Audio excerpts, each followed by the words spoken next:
Hey there, travelers. Before we dive into today's story, drop a comment below telling us where you're tuning in from. Now let's begin our journey into the unknown. The desert heat was already unbearable at 7 in the morning when the first bullet shattered Holland's skull. I'm Sergeant Caleb Flinch, and I'm telling you this story because someone needs to know what really happened out there. What I found. What I became. The world thinks it knows evil, but it doesn't. Not yet. Let me start from the beginning, because the details matter. They always matter when you're dealing with something that shouldn't exist. 3 weeks before everything went to hell, I was sitting in a briefing room at Forward Operating Base Liberty, staring at satellite photos of empty desert. Captain Holland was pacing in front of a whiteboard covered in mission parameters, his usual pre-op intensity filling the cramped space. "Gentlemen, this is a babysitting job," he said, tapping the photos with his pointer. Dr. Sarah Quaid, lead archaeologist for the University of Chicago's Middle Eastern Studies program. She's convinced she's found something significant out there in the sand, and Washington wants her protected while she digs around. Specialist Ulrich Palek, our demolitions expert, raised his hand. "Sir, what exactly is she looking for?" "The brief just says archaeological site of interest." Holland shrugged. "Ancient ruins, pre-Islamic, according to her reports. Probably another Roman outpost or Byzantine monastery. The kind of stuff that ends up in museums and doctoral dissertations." I studied the satellite imagery more carefully. The coordinates were 3 clicks northeast of Samarra, in a region that had seen minimal coalition activity. Too remote for most insurgent operations, too barren for civilian settlements. Just endless dunes and rocky outcrops stretching to the horizon. "Intelligence assessment?" I asked. Corporal Gale, our communications specialist, consulted his tablet. "Area's been quiet for months. Last reported activity was a nomadic herding family passing through 6 weeks ago. No known IED threats, no recent insurgent movement, should be a milk run." Famous last words. Dr. Quaid arrived at the FOB 2 days later, and I knew immediately she was going to be trouble. Not because she was difficult, quite the opposite. She was the kind of person who radiated genuine excitement about her work, the kind of academic who saw wonder in every broken pottery shard and weathered stone. In a war zone, that kind of optimism could be dangerous. She was in her early 30s, with auburn hair pulled back in a practical ponytail and green eyes that seemed to take in everything at once. During our pre-mission briefing, she spread detailed topographical maps across the table, her fingers tracing elevation lines and geological features with the precision of a surgeon. "The site is extraordinary," she explained, her voice carrying that particular enthusiasm academics get when discussing their obsessions. "Ground-penetrating radar suggests massive subterranean structures. We're talking about architecture that predates anything we've found in this region by centuries, maybe millennia." "What makes you so sure it's significant?" Holland asked, genuinely curious despite his practical nature. Dr. Quaid pulled out a tablet and showed us thermal imaging data. "Look at these temperature variations. The ground is consistently cooler in specific geometric patterns. That suggests large air spaces beneath the surface chambers, corridors, possibly an entire complex." Ulrich leaned forward, studying the images. "Could be natural cave systems. Limestone formations are common in this area." "That's what I thought initially," she replied, swiping to a new image. "But look at this." The thermal pattern showed perfect geometric shapes, rectangles, circles, and spirals, arranged in mathematical precision. "Nature doesn't work in straight lines and perfect angles. This is artificial, this is architecture." I had to admit the evidence was compelling, but something about the patterns bothered me, though I couldn't put my finger on what. The night before we left, I found myself studying those thermal images again. The geometric patterns seemed to shift and flow when I stared at them too long, like optical illusions that played tricks on tired eyes. Gale noticed me hunched over the tablet in our tent. "Can't sleep either?" he asked, checking his radio equipment for the 100th time. "Just reviewing the mission parameters," I said, though that wasn't entirely true. Something about those underground shapes felt familiar in a way that made no sense, like I'd seen them before in dreams I couldn't quite remember. "You ever get the feeling we're walking into something bigger than we realize?" Gale asked, his voice unusually subdued. Every mission feels like that, I replied. Occupational hazard. But he was right. There was something different about this one. Maybe it was Dr. Quaid's infectious enthusiasm, or maybe it was those strange geometric patterns that seemed to writhe in the thermal imaging. Either way, I couldn't shake the feeling that we were about to uncover something that should have stayed buried. The morning of the mission dawned clear and brutally hot. By 0600 hours, the temperature was already climbing toward triple digits, and the desert stretched before us like a furnace. Our convoy consisted of 2 armored Humvees, Holland, Ulrich, and myself in the lead vehicle with Dr. Quaid and her 2 graduate assistants, while Gale rode in the trail vehicle with our gear and additional security. Dr. Quaid was practically vibrating with excitement as we drove through the checkpoint and out into the wasteland. She had 3 different cameras around her neck and a GPS unit that she consulted every few minutes, cross-referencing our position with her maps and research notes. "We should reach the perimeter markers in about 40 minutes, she said, shouting over the engine noise. "The main structure should be visible from the surface, at least, what's left of it." "What exactly are we expecting to find?" I asked, scanning the horizon through my rifle scope. The landscape was desolate, but beautiful in its own harsh way. All sand and stone and infinite sky.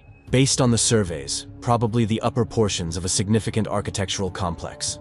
Stone construction, advanced engineering for its time period. The really interesting stuff will be underground, but we should be able to identify surface features that confirm the site's importance. Holland's voice crackled through the comm system. "Flinch, you picking up anything on thermal?" I checked my scope's thermal imaging mode. Nothing but empty desert and the gradually cooling remnants of the previous night's temperature differential. "Negative, sir. No heat signatures, no movement." But that silence felt wrong. The desert was never completely empty. There should have been small animals, insects, something showing up on thermal. This stretch of wasteland felt dead in a way that made my combat instincts scream warnings. We were 3 clicks northeast of Samara when hell opened up on us. The ambush erupted from 3 sides simultaneously, perfectly coordinated and brutally effective. Muzzle flashes lit up the rocky outcrops like deadly fireworks, and the distinctive crack of AK-47s filled the air. Sand exploded around our vehicles as bullets found their mark with the precision of professional soldiers. "Contact! Contact!" I screamed, diving behind the engine block as rounds punched through the windshield. Glass showered down like deadly rain, cutting into my face and hands. The metallic taste of blood filled my mouth. Holland slumped forward, half his head gone, blood pooling on the dashboard. The sight burned itself into my memory. A good man, a better soldier, reduced to meat in an instant. His final transmission died with him, leaving us cut off from command. Specialist Ulrich Palek tried to return fire from the passenger seat, his M4 chattering desperately against the overwhelming enemy fire. A sniper's bullet caught him in the throat, sending a spray of crimson across the interior. He gurgled once, clutching at the wound with desperate fingers, then went still. His rifle fell silent. The archaeologists in the second vehicle were screaming. Dr. Quaid's voice rose above the others, high and terrified, calling for help that wouldn't come. The sound cut through me worse than the bullets. Then it cut off abruptly. I didn't need to look to know what that meant. Corporal Gale managed to get on the radio. "Mayday, Mayday. This is Echo 76. We are under heavy fire. Grid reference 74 Alpha Niner." His transmission ended in a wet thud as a round found his chest. The radio went dead, taking our last hope of rescue with it. I was alone. The attackers moved with military precision, not the usual insurgent tactics we'd grown accustomed to. These were professionals, former military, possibly special forces themselves. They knew our routes, our timing, our standard operating procedures. This wasn't random violence or opportunistic terrorism. We'd been set up, led into a kill zone with surgical precision. A grenade bounced off the hood and rolled beneath the vehicle. I had maybe 3 seconds to live. I threw myself clear just as the Humvee erupted in a ball of orange flame and twisted metal. The explosion lifted me off the ground and slammed me into a boulder 20 feet away. My ears rang like church bells, and warm blood trickled down my neck. The smell of burning fuel and cooked flesh filled my nostrils. Through the smoke and chaos, I saw them advancing. maybe 12 hostiles in civilian clothes, but moving with the fluid coordination of elite soldiers. They were checking bodies, making sure everyone was dead. Professional execution, no witnesses. When they found me, there would be no interrogation, no prisoners. My rifle was gone, lost in the explosion. I had my sidearm and whatever rounds were in the magazine, 15 rounds total. Against 12 trained killers with assault rifles and the high ground, it might as well have been a slingshot against a tank. The desert offered little cover, but a cluster of ancient ruins stood about 200 yards to the east. Pre-Islamic architecture, probably the same site Dr. Quaid had been so excited about. The irony wasn't lost on me. Her destination might become my tomb. I low-crawled through the sand, every movement sending waves of agony through my ribs. Something was definitely broken, maybe multiple somethings. But pain was just information now. Information I couldn't afford to process while staying alive. Behind me, I heard voices in Arabic, professional and calm. They'd discovered I was missing from the wreckage and were organizing a systematic search. I had maybe 10 minutes before they found my blood trail in the sand. The ruins were older than anything I'd seen in Iraq, weathered stone blocks that predated Christianity, maybe predated recorded history itself. Elaborate carvings covered every surface, symbols and patterns that seemed to writhe and flow in the shifting shadows. The craftsmanship was incredible, more sophisticated than anything I'd expected from ancient civilizations. But there was something else about the symbols, something that made my vision blur when I looked at them directly.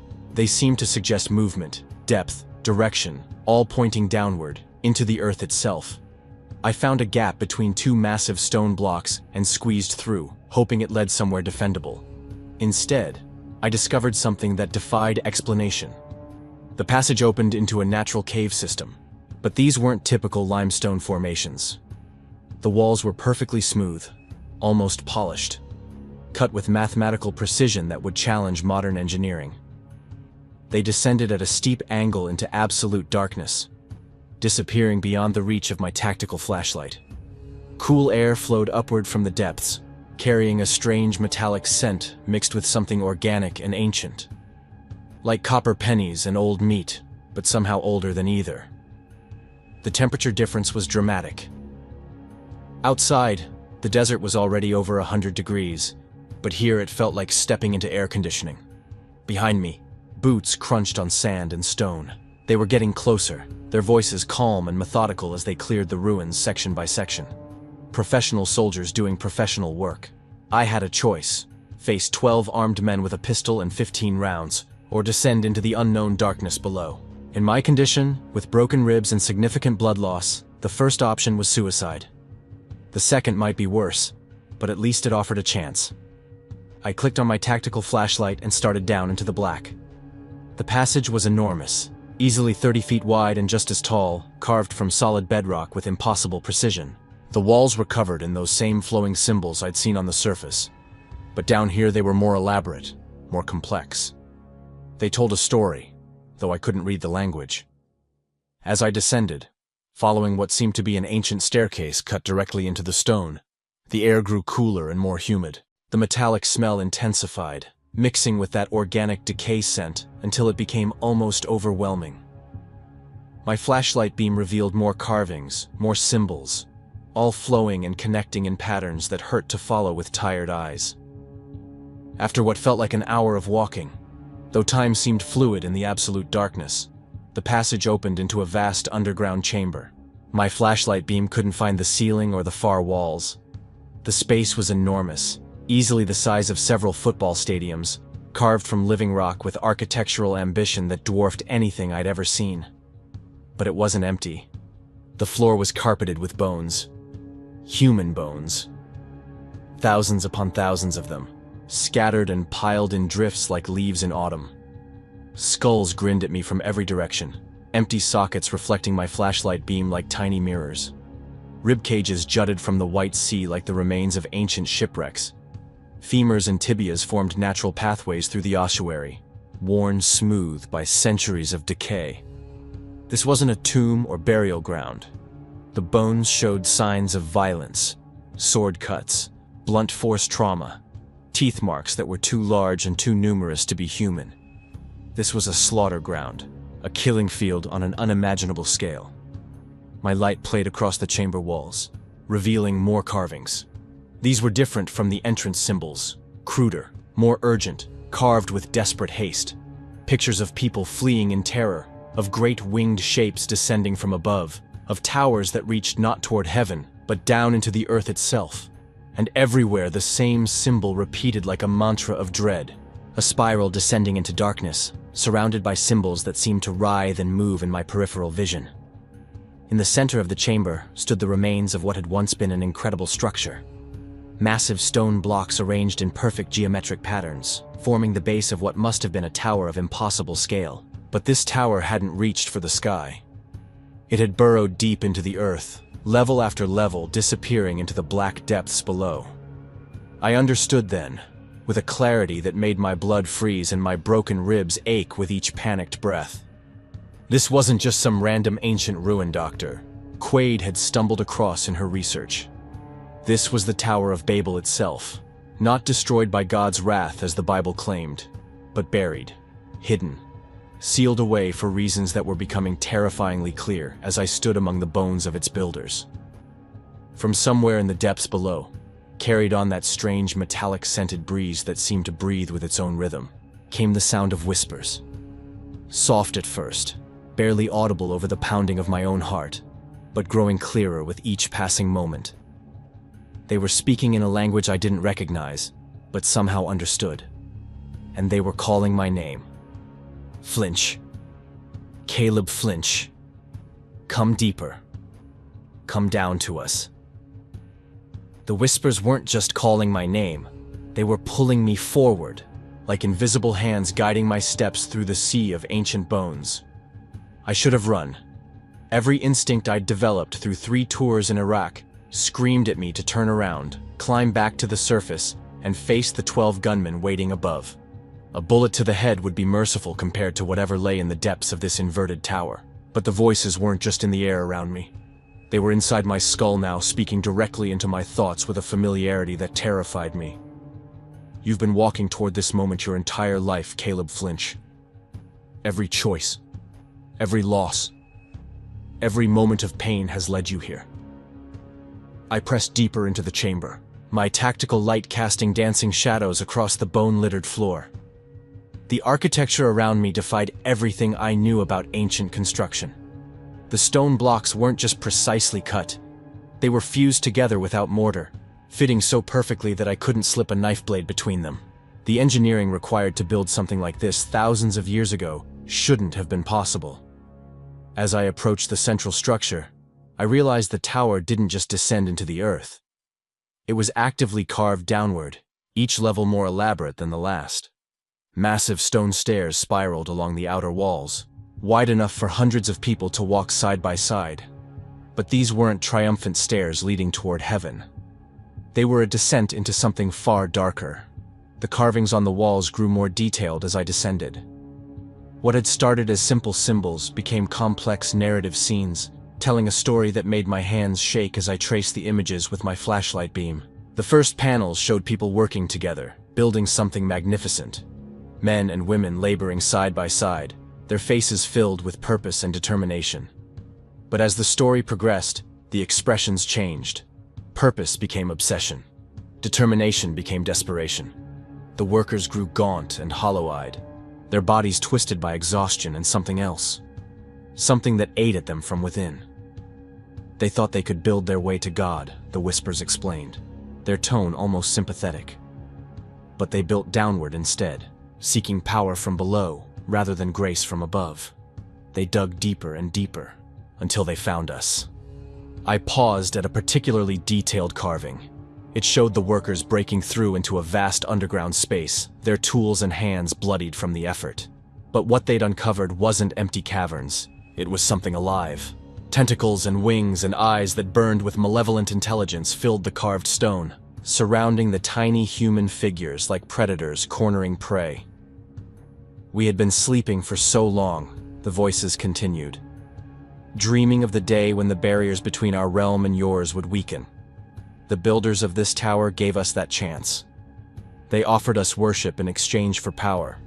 The next panels showed the transformation. The workers' faces elongated and their limbs stretched unnaturally. Their eyes became hollow pits, and their mouths opened in silent screams. But they kept building, driven by promises of strength and knowledge that only led to corruption. I reached the second level of the tower and found myself in another massive chamber, this one filled with the remnants of what might once have been a great library. Stone tablets and papyrus scrolls lay scattered across carved reading desks, most too damaged by time to read. But some fragments remained legible, written in multiple ancient languages: Sumerian, Akkadian, Hebrew, and others I didn't recognize. One tablet, remarkably preserved, caught my attention. The Hebrew was archaic, but my grandmother had taught me enough biblical Hebrew to make out the basic meaning. And the Lord came down to see the city and the tower, which the children of men builded. But the tower reached not toward heaven, but toward the depths where the watchers dwell. And the Lord saw that their hearts had turned from light to darkness, and he did not scatter them across the earth, but sealed them beneath it, lest their corruption spread to all mankind. The official Bible had gotten it wrong. The Tower of Babel hadn't been destroyed.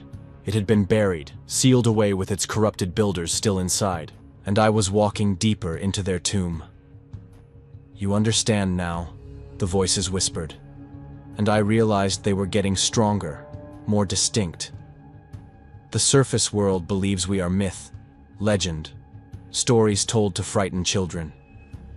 But we have been waiting here, growing stronger, preparing for the day when the seals would weaken and we could rise again. I descended to the third level and found something that made me stop in my tracks. The chamber was filled with weapons, not just ancient swords and spears, but artifacts that pulsed with their own dark light. Armor that seemed to be made from some living metal, shields covered in symbols that hurt to look at directly, and blades that whispered promises of violence in languages I'd never heard, but somehow understood. The builders became our army, the voices explained. They spread our influence to every corner of their world, until the earth itself cried out for cleansing. That is when the seals were placed, trapping us here with our servants. But the weapons weren't just displayed. They were arranged in ranks, as if an army had simply laid down their arms and walked away. Thousands of sets of armor stood empty, waiting for their owners to return. The sight filled me with a dread so profound that I had to lean against the wall to keep from collapsing. The fourth level contained something even worse: breeding pits. Massive excavated chambers filled with the remains of creatures that had never been fully human. The bones here were different from the upper levels. Elongated skulls, extra limbs, tooth patterns that belonged to predators rather than people. These weren't victims of violence. These were failed experiments, attempts to create something new and terrible. Our first attempts were imperfect, the voices admitted, and for the first time, I heard something like regret in their tone. We learned much from those early failures. When next we rise, we will do better.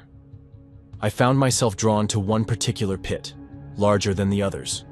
The bones here were arranged in deliberate patterns, forming symbols that seemed to move when I wasn't looking directly at them. At the center lay a skeleton that had clearly once been human, but changed. The skull was elongated, the jaw expanded to accommodate rows of sharp teeth. Extra ribs curved outward like protective spines, and the leg bones had been replaced with something that ended in claws rather than feet. Beautiful, isn't it? The voices whispered.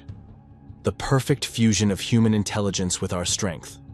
This was to be our prototype, our proof that the two species could be merged into something greater than either alone.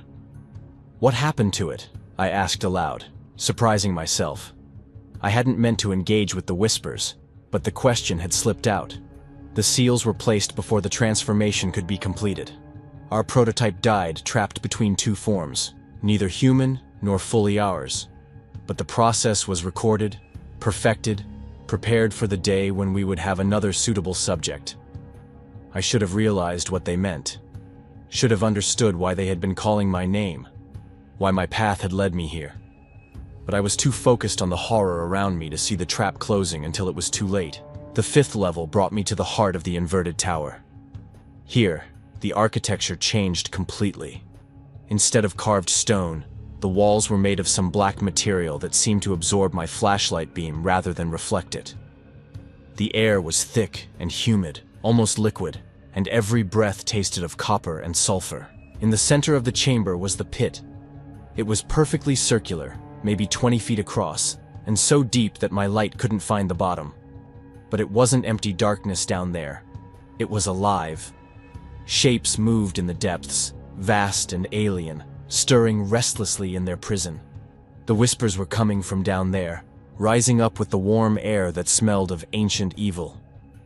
"Welcome, Caleb Flinch," the voices said, and now they were crystal clear, speaking in perfect English with an authority that made my bones ache. "You have traveled so far to reach us, lost so much along the way. Your brothers in arms, your purpose, your hope. You have nothing left but pain and the desire for revenge." The truth of it hit me like a physical blow. Holland, Ulrich, Gale, Dr. Quaid. They were all dead because of me. I had led them into that ambush, failed to protect them, survived when I should have died with honor beside them. The guilt was a living thing inside my chest, eating away at what was left of my soul. "But we can give you what you seek," the voices continued, seductive now, offering comfort where I had found none. "Power to avenge your fallen brothers. Strength to hunt down those who killed them and make them suffer as they made you suffer. We ask for so little in return, merely a vessel, a way to walk again in the world above." "You want my body," I said, the words coming out as a croak. My throat was raw from breathing the thick air. "We want partnership," they corrected. "Your knowledge of the modern world, your training, your survival instincts, combined with our strength, our centuries of patience, our understanding of power. Together, we could accomplish what neither could achieve alone." Images filled my mind then, not my own thoughts, but visions planted there by the things in the pit. I saw myself returning to the surface, my body changed, but still recognizably human. I saw the men who had killed my team, their faces twisted in terror, as I hunted them one by one through the Iraqi desert. I saw their blood on my hands, their screams echoing across the wasteland as I gave them the death they had earned. But the visions didn't stop there. I saw myself leading an army of the transformed, creatures that had once been human but were now something far more dangerous. I saw cities burning, governments falling, the entire world's military might proving useless against an enemy that could not be killed by conventional weapons. "The world above has forgotten its place," the voices whispered. "Humanity believes it is the dominant species, that it has conquered nature and tamed the earth. We will remind them that they are prey, not predators, that there are older powers than their technology, deeper hungers than their ambitions." "And if I refuse?" I asked, though I already knew the answer. "Then you will die here, alone and forgotten, just another skeleton in our collection. Your brothers' deaths will go unavenged, their killers will never face justice, and the world will continue in its ignorance until we find another way to rise." I stood at the edge of the pit, my decision balanced on a knife's edge. Everything rational in my mind screamed that this was wrong, that making a deal with these entities would damn not just me, but potentially the entire world. But the rational part of my mind had been growing smaller with each step I'd taken into this cursed place. The larger part, the part consumed with rage and grief and the need for revenge, wanted to say yes. "We will give you everything you need," the voices promised. "Strength enough to tear a man apart with your bare hands. Speed that will make you faster than any human. Senses that will let you track your enemies across continents. And an army, Caleb Flinch. An army that will follow your commands and help you build the world anew." "What kind of army?" I asked, though I was afraid of the answer. The pit began to glow with a sickly green light, and I saw them, thousands upon thousands of shapes moving in the depths. Not human, but not entirely alien either. Four-legged creatures the size of large dogs, with elongated limbs that ended in claws capable of rending steel. Their hides were black as midnight and covered in protective ridges. Their eyes burned with the same green fire that lit the pit, and their mouths were filled with rows of needle-sharp teeth.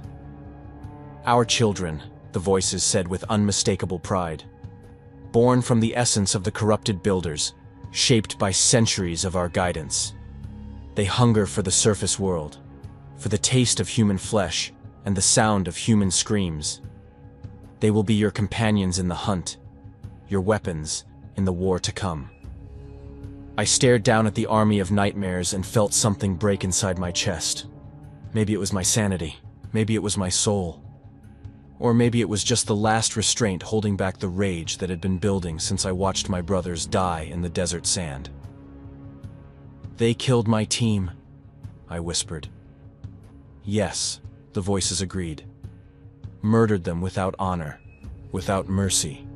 Left you to die alone in the wasteland, They deserve to suffer for what they have done. They need to pay. They will pay. Every one of them. And when your personal vengeance is complete, we will help you reshape the world into something better. Something where the strong rule and the weak serve. Where humanity remembers its proper place in the cosmic order." I closed my eyes and saw Holland's face, half destroyed by the sniper's bullet. I saw Ulrich clutching his throat as his life drained away. I saw Gale's desperate attempt to call for help cut short by an assassin's bullet. I saw Dr. Quaid's terrified face in my memory, heard her screams echoing through my mind. They had died because I failed to protect them.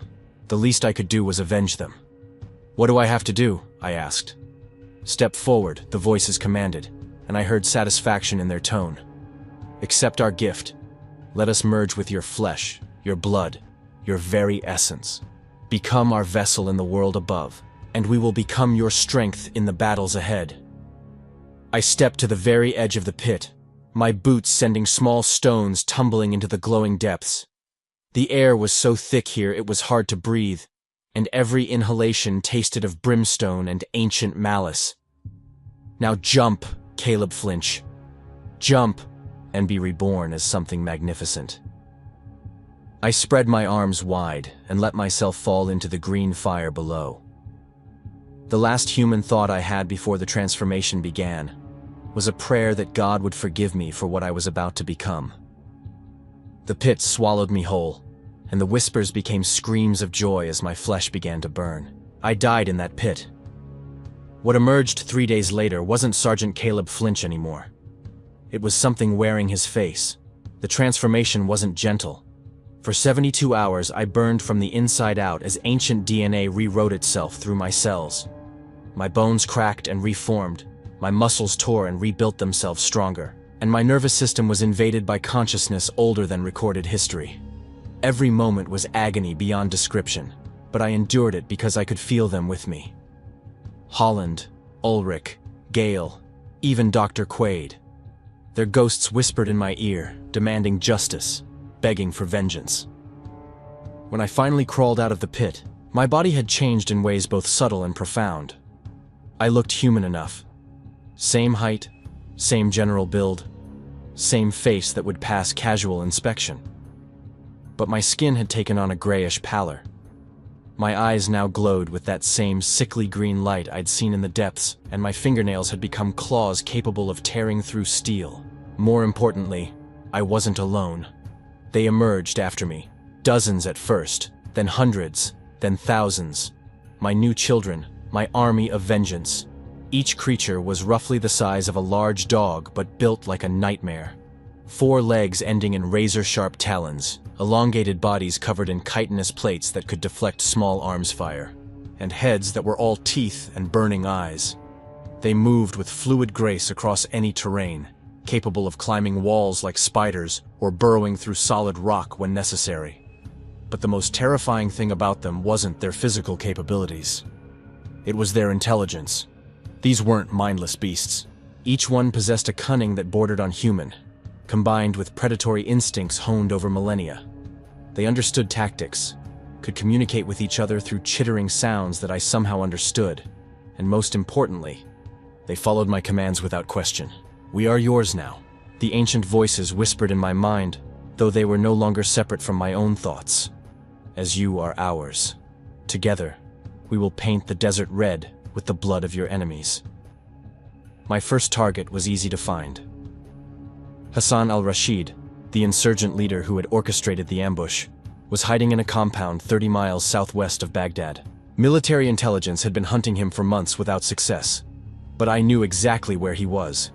The entities within me could smell his guilt like a beacon across the wasteland. I approached his compound at midnight, moving across the desert sand like a predator stalking prey. My enhanced senses picked up every detail. The number of guards, their patrol routes, the locations of their weapons and ammunition. But I wasn't planning a surgical strike. This was going to be a massacre, and I wanted everyone to know it. My children spread out around the perimeter, their black forms invisible against the night sky. At my mental command, they began their work. The first guard died without making a sound. One of my creatures dropped from the compound wall onto his shoulders, its claws punching through his skull like tissue paper. The second guard barely had time to raise his rifle before another beast tore out his throat with surgical precision. Within minutes, the outer defenses were eliminated, but I didn't want a quiet infiltration. I wanted Al-Rashid to know I was coming, to understand that his death would be neither quick nor merciful. I walked through the main gate as my army poured over the walls like a black tide. The remaining guards opened fire, their AK-47s chattering desperately in the night. But conventional weapons were useless against my children. The bullets either bounced off their armored hides or passed harmlessly through gaps in their defensive formation. The slaughter that followed wasn't a battle, it was an execution. My creatures moved through the compound with terrifying efficiency, their claws rending flesh and bone with wet, tearing sounds. Men screamed as they were pulled apart, their weapons useless against enemies that moved faster than human reflexes could track. But I saved Al-Rashid for myself. I found him in the compound's main building, cowering behind an overturned table with a pistol clutched in his shaking hands. When he saw me enter, still recognizably human but with those burning green eyes, his face went white with terror. "You," he whispered in Arabic. "You were supposed to be dead." "I was," I replied, my voice carrying harmonics that hadn't been there before. "But death didn't suit me, so I made other arrangements." He raised his pistol and fired 3 rounds center mass.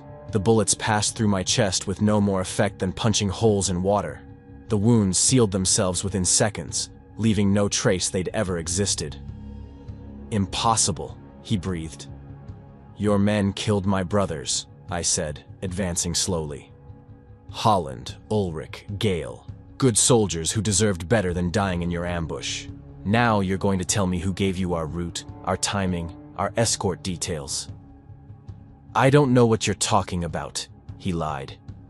But I could taste the deception on the air like smoke. "Wrong answer." I reached out and grabbed his wrist, my claws puncturing skin and muscle. His scream echoed through the compound as I lifted him off the ground with one hand. My enhanced strength made him feel weightless. "Let me try again," I said. "Who told you we were coming?" The interrogation lasted 3 hours.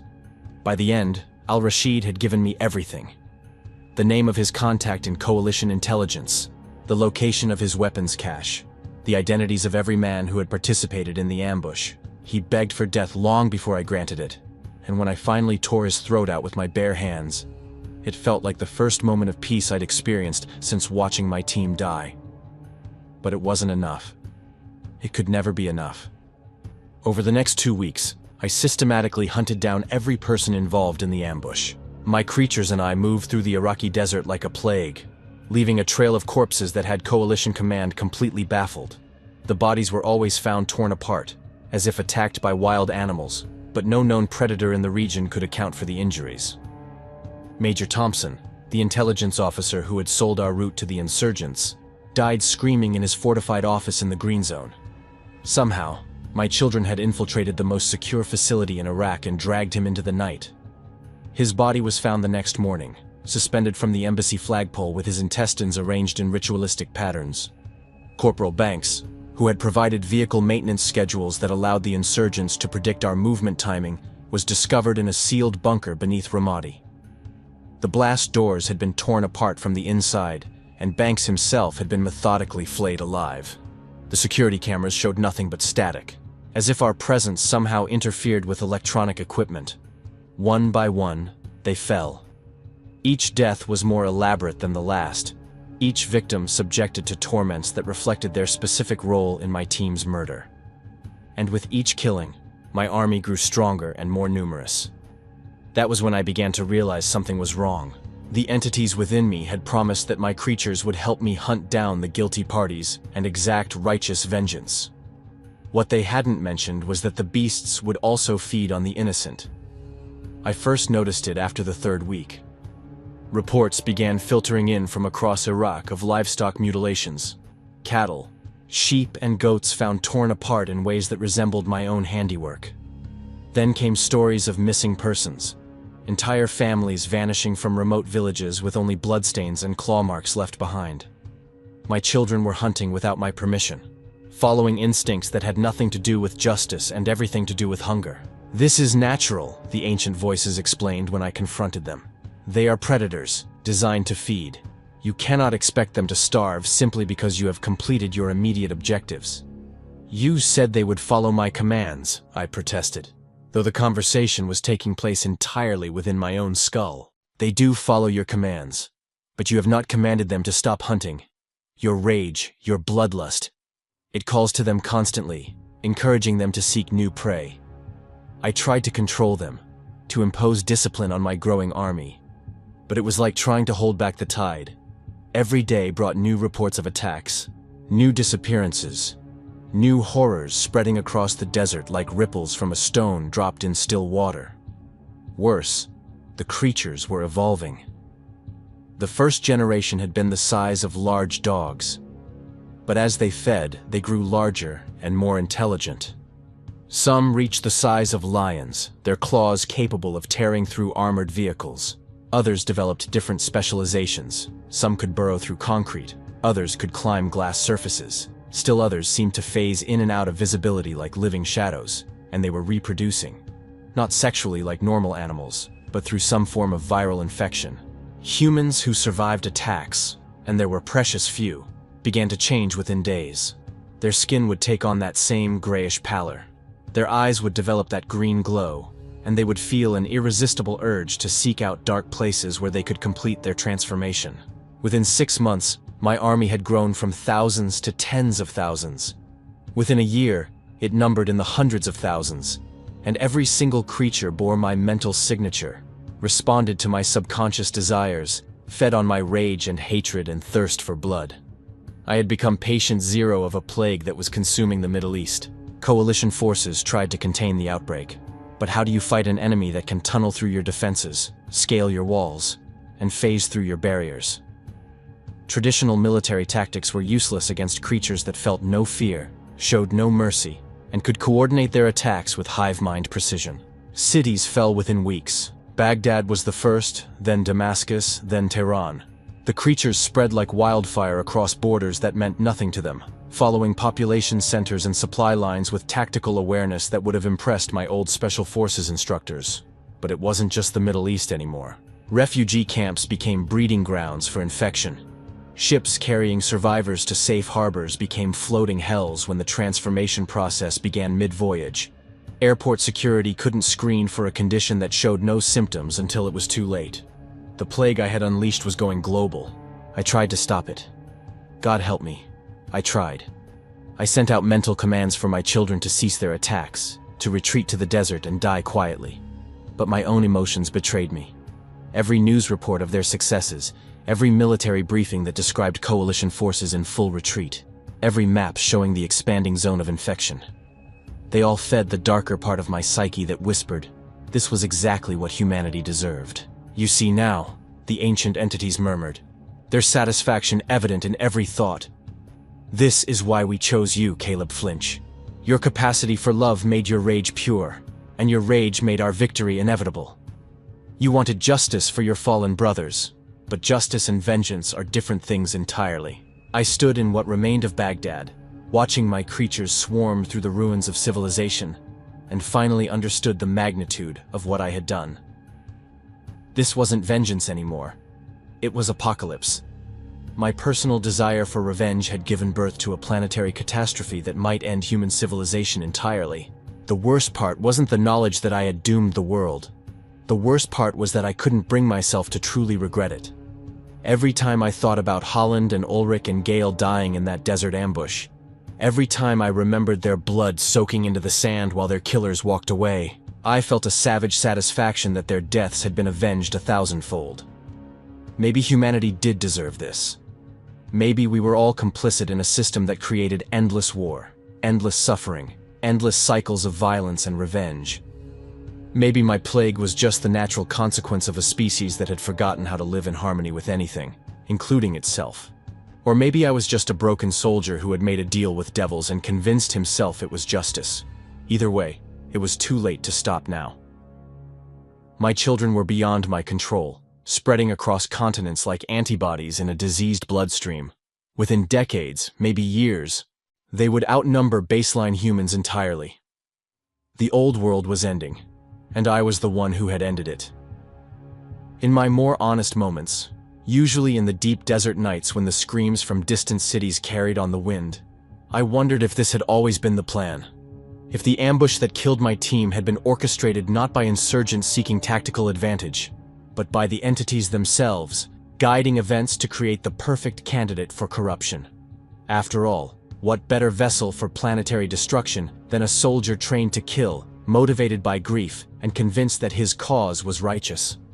I am Sergeant Caleb Flinch, and I destroyed the world for revenge. My brothers are dead, their killers have paid, and humanity is facing extinction because I couldn't let go of my anger. The Tower of Babel was built to reach heaven, but it led to hell instead. I followed that same path, thinking I was climbing toward justice when I was really descending into damnation. Now I stand in the ruins of everything I once swore to protect, leading an army of nightmares across a dying world. And I finally understand the true meaning of the word monster. It doesn't describe the creatures I command. It describes me.